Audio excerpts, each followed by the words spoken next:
Hello students, now we are going to start the first session of our subject sensors and instrumentation, overview of sensors and classification of sensors. So this is the first topic, overview of sensors and instrumentation, classification of sensors, active versus passive, analog versus digital.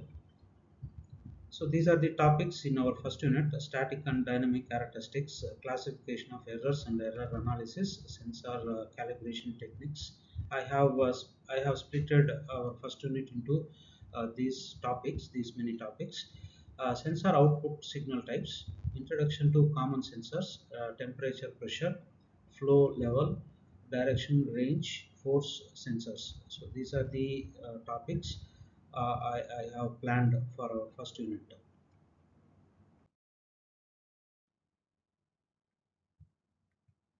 Sensor transducer is defined as a device which provides a useful output in response to a specified measurement. So here, sensor and transducer are similar terms, but there is a small variation between these two. Sensor produces a signal which is in raw form, and in order to use that signal to further processing, we need to have a unit known as signal conditioning unit.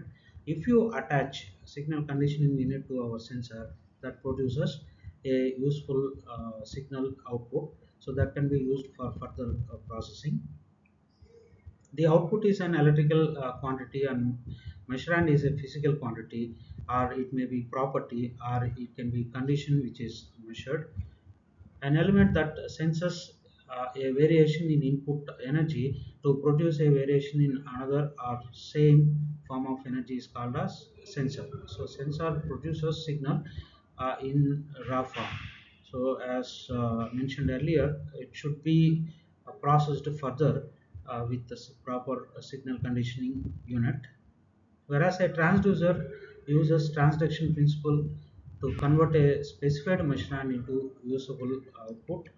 The principles can be grouped according to the form of energy in which the signals are received and generated. So here, the instrumentation is actually the science and technology of measurement and control of process variables within a production laboratory or manufacturing area. So here, instrumentation is the different elements grouped together to produce some process or some products. So here, the main element which is required in instrumentation is either sensor or transducer, so without which you cannot proceed to make an instrumentation for a process.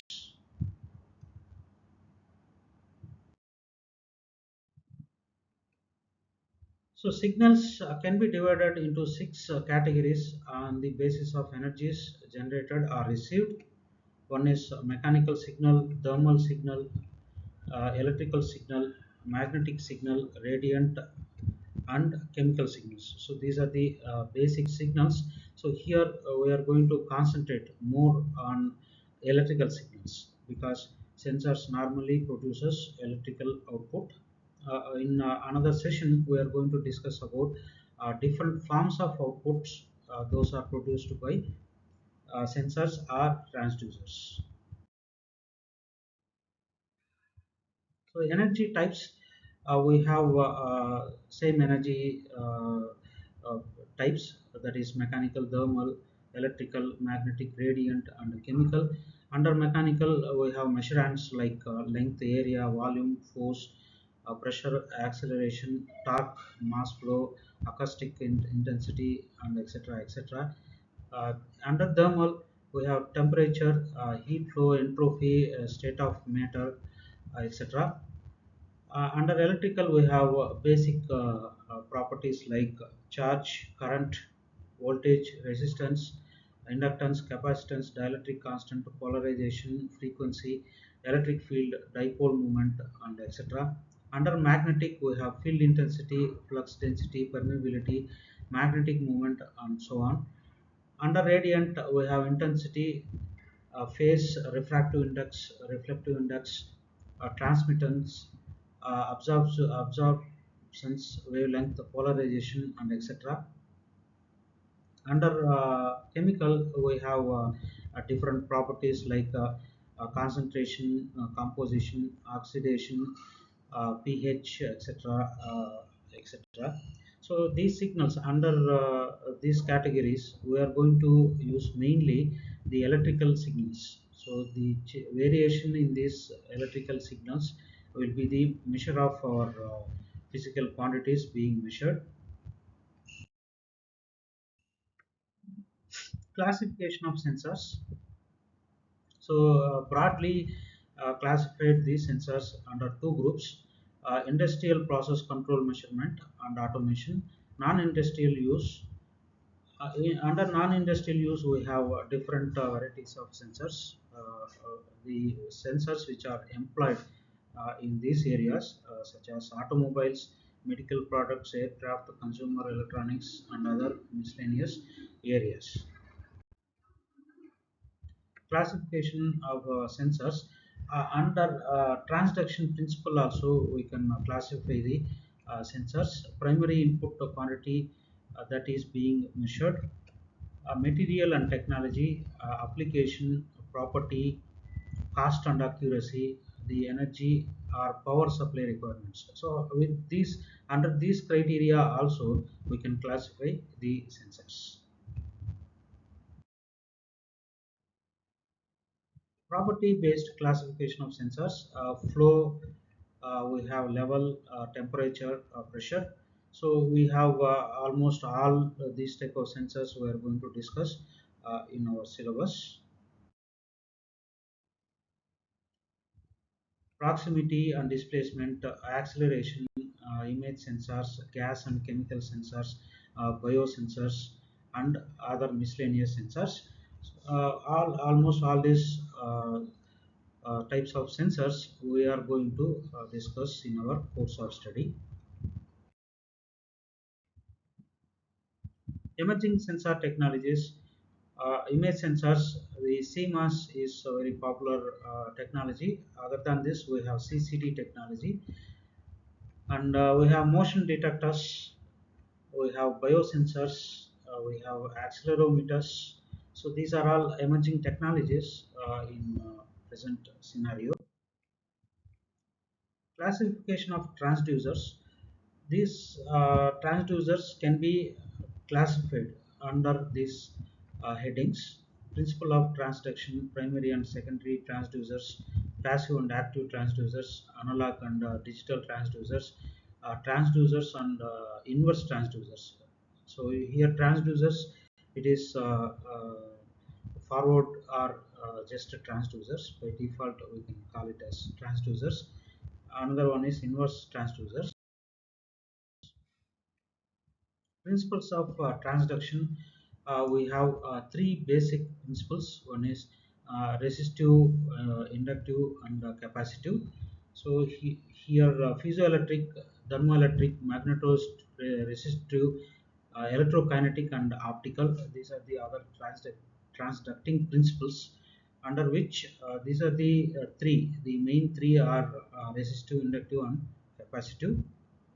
Primary and secondary transducers. The physical quantity is detected by any measuring element in the first stage is called primary transducer. So primary transducer is at the initial stages. The sensors used are first stage are called primary transducers, and the output signal from the primary transducer is converted into usable output by another measuring element is known as secondary transducer.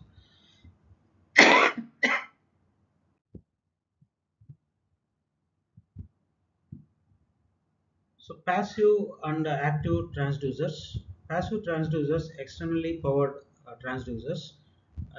These require external power to activate, or the process of transduction can be carried out with external power source only. Examples of passive transducers are resistive, inductive, capacitive transducers. Active transducers are self-generating. So these transducer doesn't require any external source of power. So these are those which do not require an auxiliary power source to produce their output. The energy required for production of output signal is obtained from the physical quantity being measured. So here internally the physical quantity that is being measured from which the power is extracted and used by the transducer itself. These transducers are like tacho generators, thermocouples, photovoltaic cells, and piezoelectric crystals.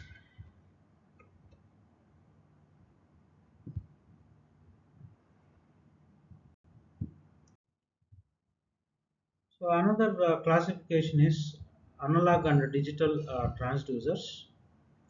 Based on the output, which may be continuous function of time or output may be in discrete steps. So here, when the output is in discrete steps, such transducer is known as digital transducer.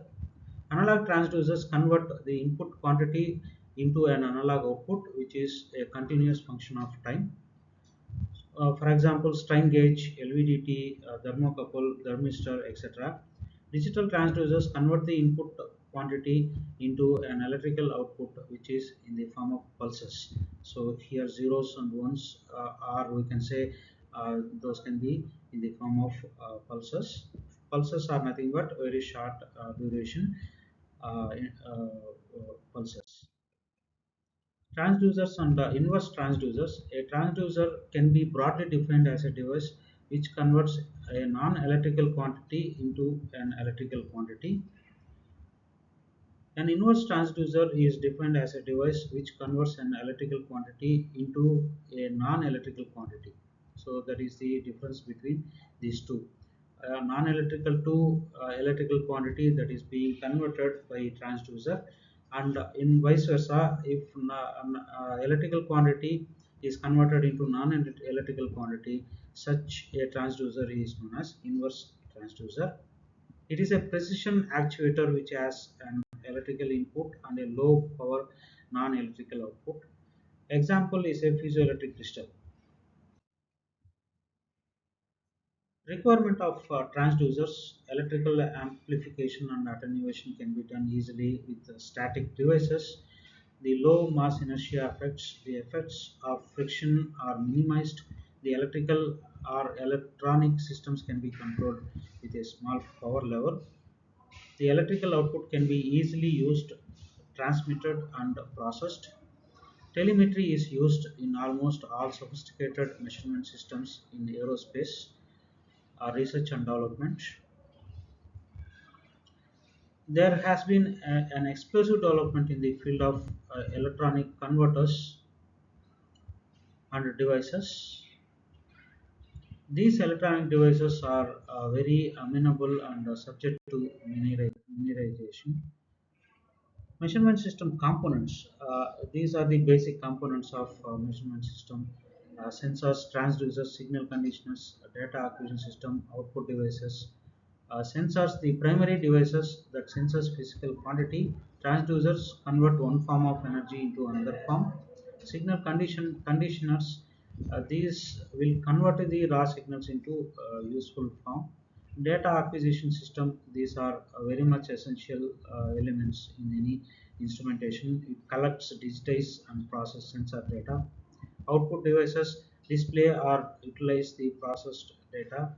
So display or any readout devices can be output devices. Signal conditioning are actually these are composed of operational amplifiers. In short, it is called as op-amps. Components are amplifiers, filters, converters, ADC, DAC isolators, amplifiers, increases the amplitude of the sensor signal. Filters remove unwanted noise from sensor signal. Converters from ADC to DAC, DAC to ADC. Isolators, these are the protection circuits. So this signal conditioning we are going to discuss in unit number 2 in detail. A data acquisition system, there are so many components involved in this, such as multiplexers, analog to digital converters, digital to analog converters, software interfaces. Multiplexers, it combines the multiple sensor signals into a signal data stream. Analog to digital converters, we have digital to analog converters, software interfaces. Instrumentation amplifiers, we are going to see these instrumentation amplifiers in detail in unit 2. The function is it produces high input impedance, low output impedance, common mode rejection ratio. These are the features are by instrumentation amplifiers. High input impedance, it prevents the loading of the sensor signal. Low output impedance ensures efficient signal transmission to subsequent stages. CMRR, common mode rejection ratio, it is the ability to reject common mode signals and noise, ensuring accurate differential signal measurement. Calibration and standards, we are going to see in next topic, the sensor calibration importance, ensuring accuracy, traceability of standards, method of calibration. So these are the primary requirements for any sensors to be incorporated in our instrumentation. Ensuring accuracy, traceability to standards, methods of calibration we are going to see in next topic. Applications of sensors and instrumentation fields are such as industrial automation, medical devices, environmental monitoring, consumer electronics, industrial automation, process control, machine monitoring and automation, medical devices, patient monitoring, diagnostic devices, therapeutic equipment, environmental monitoring, air and water quality monitoring, uh, weather stations and pollution control, consumer electronics, smartphones, wearable, home automation, and entertainment systems. Emerging trends, there are so many emerging areas in sensors. Innovations like IoT and smart sensors, nanotechnology in sensors, wireless sensor networks, artificial intelligence in sensor data processing, IoT and smart sensors, nanotechnology in sensors, WSN, and artificial intelligence. So these are the prescribed textbooks for our syllabus, Deoblin and Patranibus. Then we have Webster, Rigton, and Murthy. These are the other three reference books. E-resources are available. All these e-resources are available online. You can also refer these e-resources. Thank you, students. We stop here. We will see in next session.